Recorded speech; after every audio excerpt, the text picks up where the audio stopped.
আসসালামু আলাইকুম আমার প্রিয় ভাই বোনেরা। কিছু মানুষের জীবনে এমন একটা সময় আসে যখন একটা মানুষ রবের কাছে কান্না করে অন্য আর একটা মানুষকে চায়।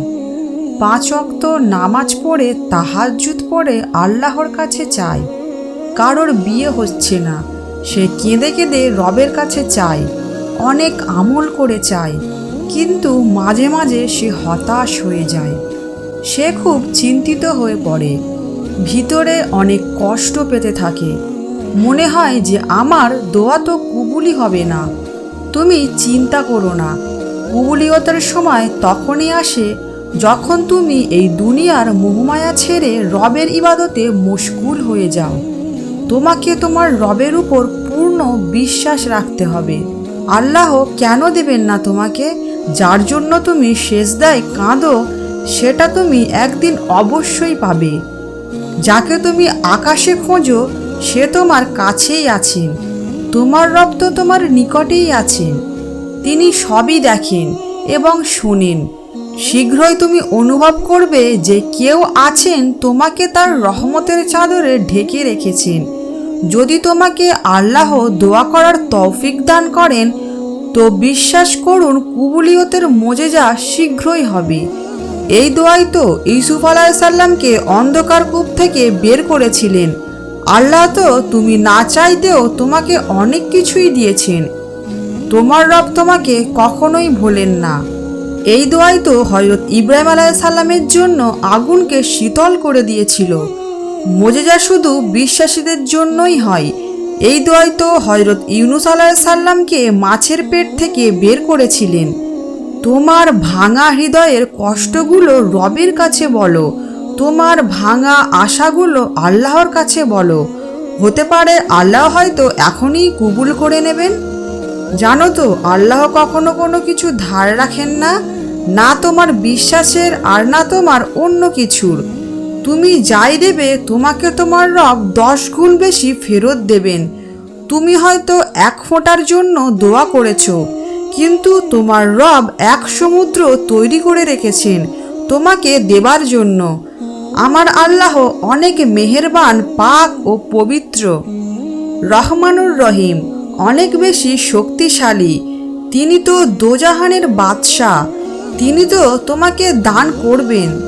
যখন তুমি দুহাত তুলে ভিক্ষুকের মতো দোয়া চাও, তোমার এই চাওয়া যখন রবের পছন্দ হয় তখন তোমার রব তোমাকে দিতে একটু দেরি করেন, কারণ তোমার ডাক তোমার আল্লাহর অনেক ভালো লাগে এবং তিনি তোমার ডাক বারবার শুনতে চান। যেই ডাক তিনি নিজে শুনতে চান সেই ডাকে তিনি সাড়া দেবেন না, এটা কিভাবে হতে পারে? দোয়ার জন্য যেই হাত তিনি বেশি পছন্দ করেন তাকেই তো তিনি বারবার নিজের দরবারে ডাকেন। তাহলে তিনি কিভাবে সেই হাত দুটো খালি ফিরিয়ে দেবেন? আল্লাহর মোজেজা তো তখনই হয় যখন সব কিছু শেষ হয়ে যাবার পরেও তার বান্দা তার কাছে হাত তুলে দোয়া করেন। আল্লাহ কি তোমাকে দরবারে ডেকে খালি হাতে ফিরিয়ে দিতে পারেন? তিনি দেবেন বলেই তো তোমাকে ডেকেছেন। তিনি তখনই তোমাকে ওনার দরবারে ডাকেন যখন তিনি তোমাকে দিতে চান। এতে কোনো সন্দেহ নেই যে আল্লাহ যা চান তাই করতে পারেন।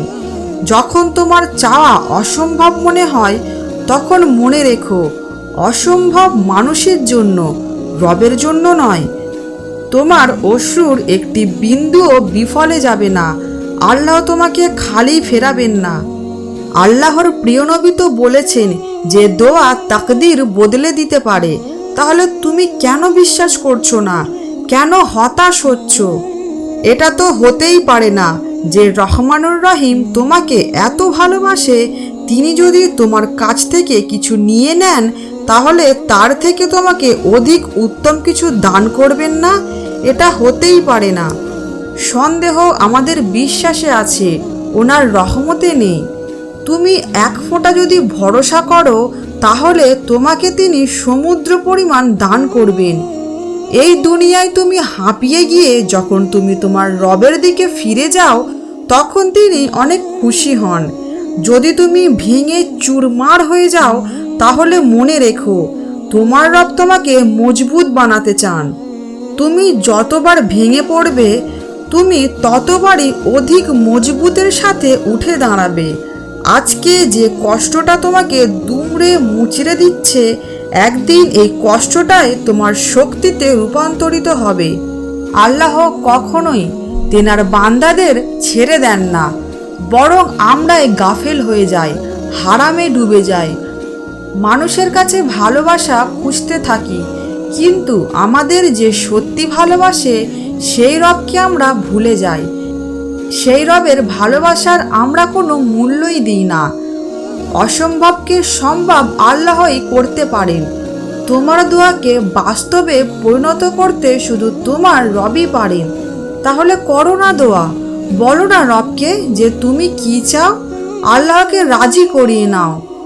মন খুব খারাপ থাকলে জায়নামাজে রবের কাছে কাঁদো, তোমার কষ্ট তোমার রবকে বলো, তিনি তোমাকে সবর দেবেন, তোমার মনের কষ্ট অস্বস্তি দূর করে দেবেন, তোমার মনকে মজবুত বানিয়ে দেবেন।